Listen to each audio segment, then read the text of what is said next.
மர்மம். யானைகள் கூட அசைக்க முடியாத கிருஷ்ணன் வெண்ணெய் பந்தை பற்றி பார்க்கலாமா வாங்க. கிறிஸ்துக்கு பின் 7 மற்றது 8ஆம் நூற்றாண்டுகளில் பல்லவ மன்னர்களின் முயற்சியால் வடிவமைக்கப்பட்ட தமிழகத்திற்கும் இந்தியாவிற்கும் பெருமை சேர்த்து கொண்டிருக்கும் காலத்தால் அழியாத சிற்பங்களையும் நினைவு சின்னங்களையும் கொண்ட மாமல்லாபுரத்தில் வீற்றிருக்கும் ஒரு அதிசயம்தான் இந்த கிருஷ்ணனின் வெண்ணெய் பந்து. அதாவது யுனெஸ்கோவின் உலக பாரம்பரிய தலமாக அங்கீகாரம் பெற்றுள்ள வரலாற்று கடற்கரை நகரமான மாமல்லாபுரம் பலரும் விரும்பும் சுற்றுலா தலமாகவும் இருக்கிறது. இங்குதான் பிரம்மாண்டமான கிருஷ்ணன் வெண்ணெய் பந்து இருக்கிறது. இது இந்திய தொல்லியல் துறையால் பாதுகாக்கப்பட்டு வரும் ஒரு தேசிய நினைவு சின்னமாகும்.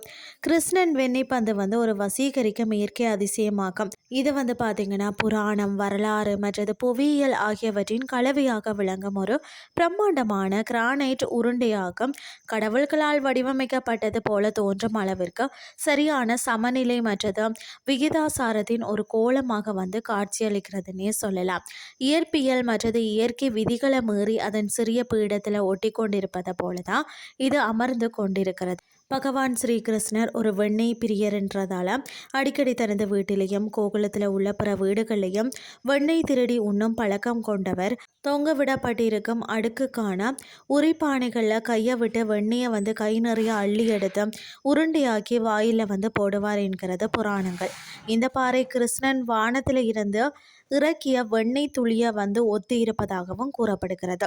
வானத்தின் இறைக்கல் என்றும் மக்கள் நம்புகிறார்களாம். அது மட்டும் இல்லாமல் பார்த்தீங்கன்னா இந்த பட்டர் பால் பாறை சுமார் 20 அடி உயரமும் 5 மீட்டர் அகலமும் கொண்ட ஒரு மாபெரும் கிரானைட் கற்பாறையாகவும் இருக்கிறது. இது சுமார் 250 டன் எடையுள்ளது. எந்த நேரத்திலும் கீழே உருண்டு விழும் என்பது போல தோற்றத்தை கொடுக்கக்கூடியது. ஒரு மலைச்சரிவில் இந்த பாறை அமைந்துள்ளது.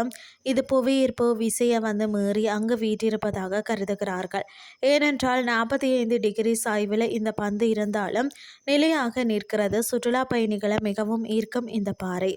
அதாவது பல்லவ மன்னன் நரசிம்மவர்மன் இந்த பாறையை நகர்த்துவதற்கான முயற்சியை மேற்கொண்டாராம். இது இயற்கையாகவே பார்த்தீங்கன்னா அமைக்கப்பட்ட ஒரு உயரமான பீடத்தின் மேலே மிதந்து நிற்பதாகவே தோற்றமளிக்கிறது. 1200 ஆண்டுகளாக இதே இடத்துல இருக்கிறது. மேற்புறம் உள்ள பாறையின் ஒரு பகுதி உடைந்து பின்புறத்தில் இருந்து அரைக்கோள வடிவ பாறை போல தோற்றமளிக்கும். மற்ற 3 பக்கங்களில் இருந்தும் பார்க்கும் போதும் வட்ட வடிவில் தோன்றுகிறது இந்த அதிசய வெண்ணெய் பந்து. இன்றைய கிறிஸ்டி உங்களுக்கு பிரயோசனமாக அமைஞ்சிருக்கும்னு சொல்லி நானும் நம்புகிறேன். இதே மாதிரி மற்றொரு கிறிஸ்டியின் வேலைக்கு உங்களை சந்திக்கிறேன். நன்றி.